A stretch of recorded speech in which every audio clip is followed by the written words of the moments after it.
This is a battle in the Scourge of God tournament, the first of the finals between Diplomatt and Panda Warrior. Diplomatt is commanding the Eastern Romans. He has brought, he has brought 5 Equites Promoti, 2 Ballistari, 1 Magister Militum General, 2 Limitani bodyguards on each flank. His center consists of Eastern Armored Legio and Standard Legio. For Panda Warrior, we have a front line consisting of, 4 Gothic, 5 Gothic Warband. On his flanks he has noble Germanic swords,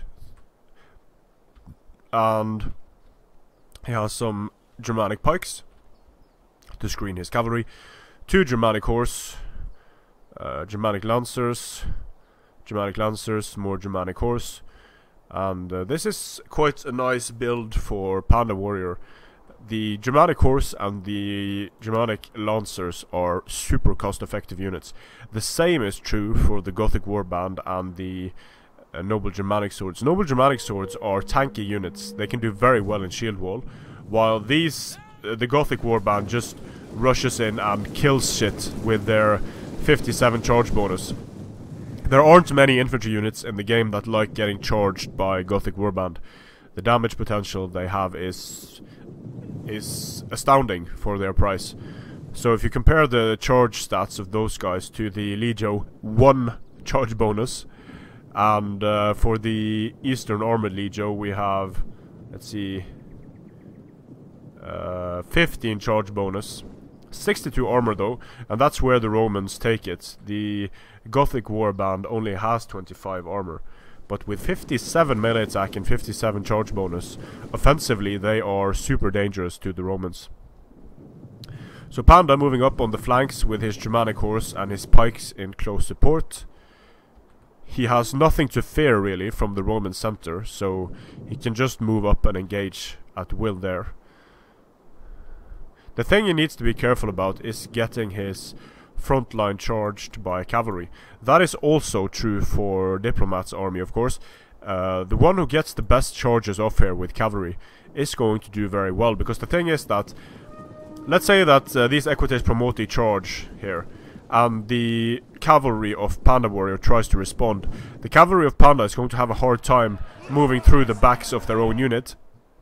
And what's going to happen there is that the Diplomat is going to get the better charges off on both sides. So Panda Warrior moving up his cavalry here very aggressively, taking fire, but then he's going to move back behind his Germanic pikes, so Diplomat can't follow with his Equites Promoti. So nicely done there. And he's going to do the same thing again.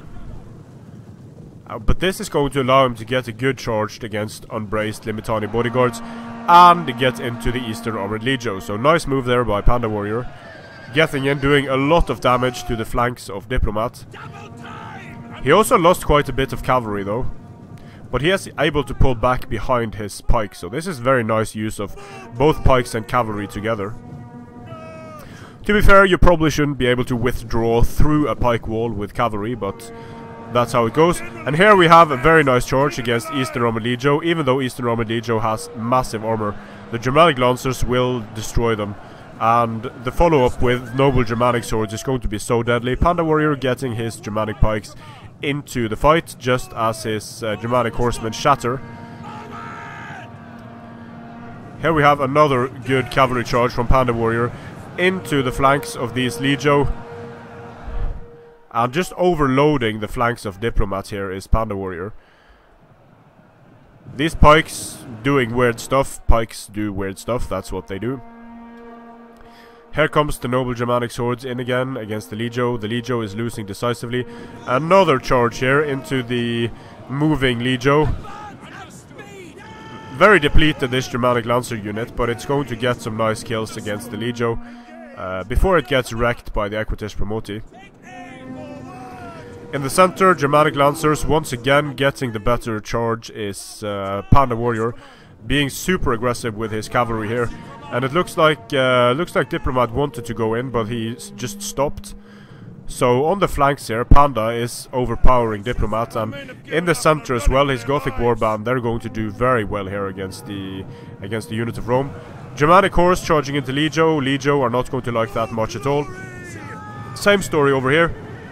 Diplomat is too late with his response, so he's going to get both his Equites Promoti and his Eastern Armored Legio charged by one unit. Then the follow-up from the Gothic Warband, of course, is going to really do damage to the Romans.